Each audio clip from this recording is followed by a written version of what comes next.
حريق مهول يلتهم مصنعاً بالمنطقة الصناعية المجد في طنجة. اندلع حريق كبير مساء اليوم السبت داخل مصنع يقع بالمنطقة الصناعية المجد بمدينة طنجة، مما تسبب في حالة من الاستنفار في صفوف السلطات المحلية وعناصر الوقاية المدنية. وفور اندلاع النيران تصاعدت ألسنة اللهب وأعمدة الدخان الكثيف بشكل كثيف من المبنى، حيث شوهدت من مناطق متفرقة من المدينة. وقد سارعت فرق الوقاية المدنية إلى عين المكان مدعومة بعدد من سيارات الإطفاء، حيث باشرت عمليات إخماد الحريق ومحاصرته لمنع امتداده إلى الوحدات الصناعية المجاورة. كما فرضت السلطات الأمنية طوقاً أمنياً في محيط المنطقة لتسهيل عمل فرق الإنقاذ وتأمين المكان.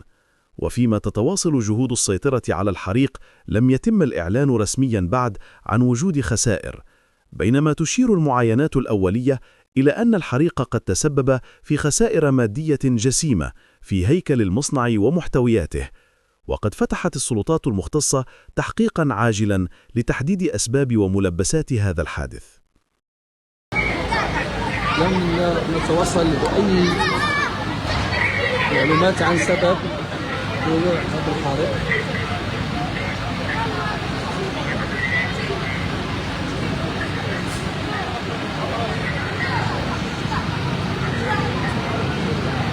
وصول كذلك في هذه الأثناء عناصر من الأمن الوطني المكان الحديث.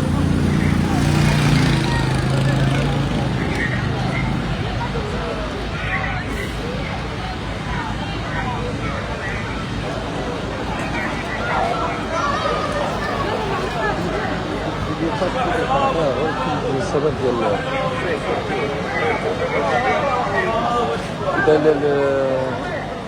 كما تشاهدون في هذه الصورة مباشرة شي شخص وقيل ربما كان هناك.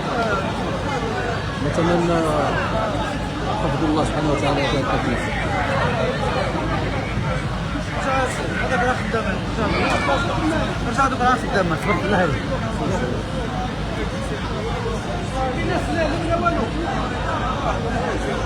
لهذا الأدنى بالضبط خص الحل والقضاء والدعم كذلك من العناصر الوقاية المدنية. هذاك وقت ربما من العمال ولا شي من الوقاية المدنية.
يعني ما خدامش البيجامات السيد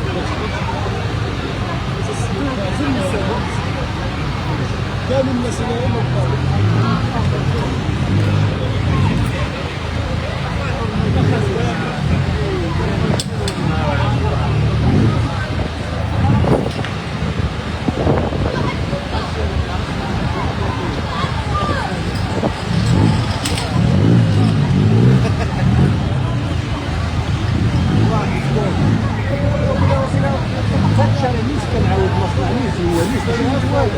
هذاك انت هذاك ديال بيجامه اثنين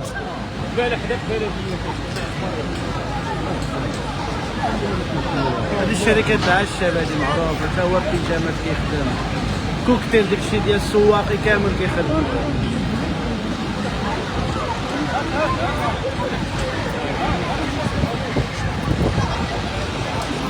الحريق اللي لحدود الساعة كما سمعتوا اللي كشفت المصادر ديال موقع مباشر أن الحريق مازال في جزء من المصنع، واحد الجزء ديال ديبو فقط، مازال ما انتقلت النيران للمكان اللي تواجد فيه كونفيكسيون كذلك.